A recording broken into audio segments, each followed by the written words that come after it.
He was just doing a limited strike. Oh, just a limited strike. Oh, well, I'm sorry. I just didn't know that it's okay to simply attack another country with bombs. Bernie Sanders was on CBS's Face the Nation with Margaret Brennan. Now, he was asked about Iran, and look, I have two clips to show you here. This first clip, don't just pay attention to Bernie's answer, also pay attention to the absurd pushback from Margaret Brennan to Bernie's initial response. Watch. I want to ask you about Iran. Good. Was President Trump's decision this week to call off that strike the right one?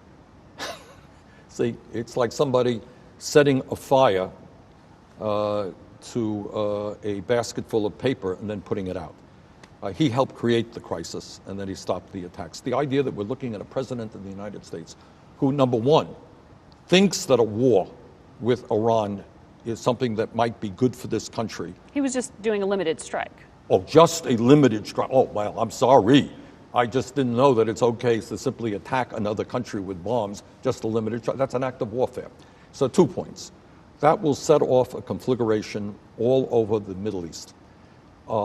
If you think the war, as I do, the war in Iraq, Margaret, was a disaster, I believe from the bottom of my heart that a war with Iran would be even worse, more loss of life, never-ending war in that region, massive instability. We're talking about, we have been in Afghanistan now for 18 years.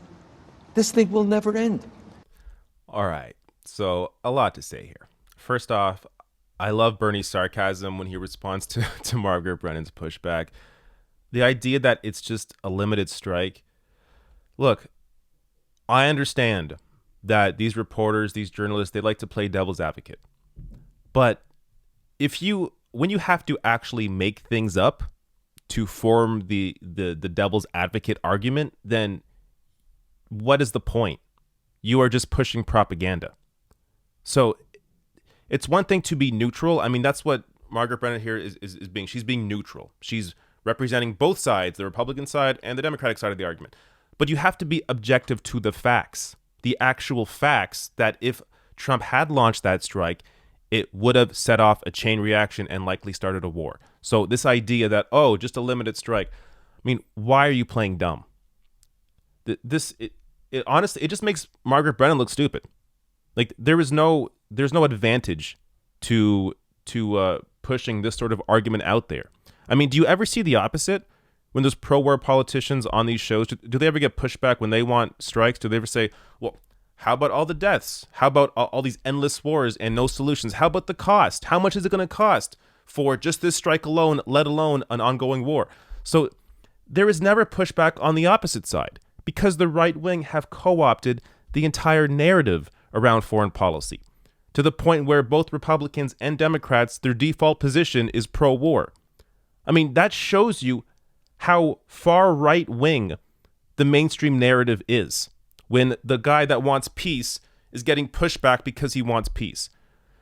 This idea that the U.S. can just strike whoever they want, whenever they want, because, well, we're the U.S., we get to do it. There is no, there's absolutely no justifying it. And again, this sort of devil's advocate argument, what it ends up doing is it ends up creating its own narrative and furthers the narrative that pro-war is the correct position and that anybody that wants peace, oh, they're the crazy ones. I mean, it's honestly disgusting. And it's what has led America into all of these conflicts because people are just now so accepting of it because it's become normalized. Now, on the question of should Trump get credit for calling off the strike, I think it depends what your place is in the media. So if you are, say, a Fox News host that Donald Trump watches, I think it's actually a good thing to give Trump credit for calling off the strike. Give him positive reinforcement. He's like a child. You have to give him positive reinforcement.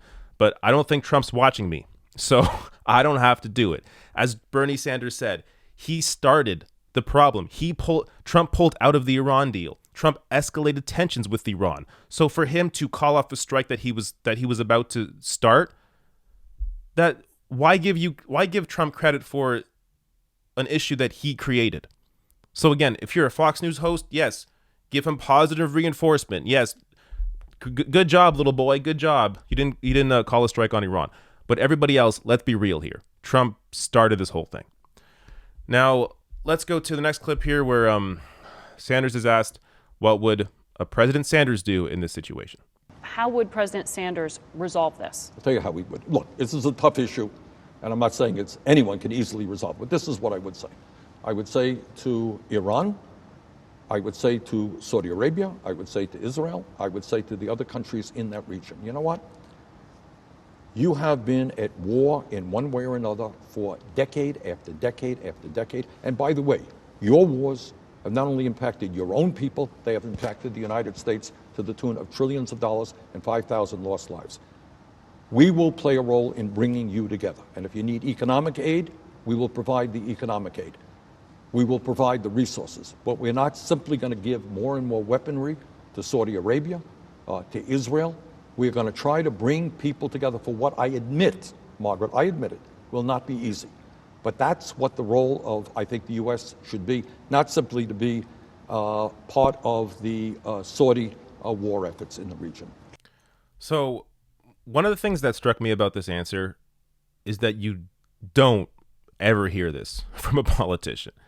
I mean, steps towards peace and positive reinforcement as opposed to, selling weapons and strength through force. I mean, an answer like this will make a lot of people in the mainstream press and a lot of politicians think, oh, he's being so naive. It's so naive to want peace with these countries. But isn't it naive to think that ongoing war is going to solve anything when it hasn't? Isn't that more naive? I mean, this idea that, again, that positive reinforcement, no more weapons deals, that actually trying to work together with these nations and not start wars, that is somehow absurd, but starting a war is the right thing to do. Like, the entire narrative is backwards.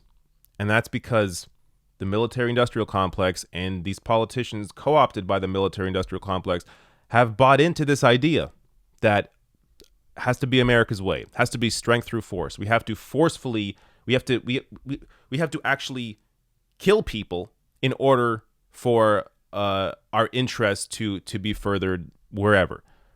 But that hasn't worked.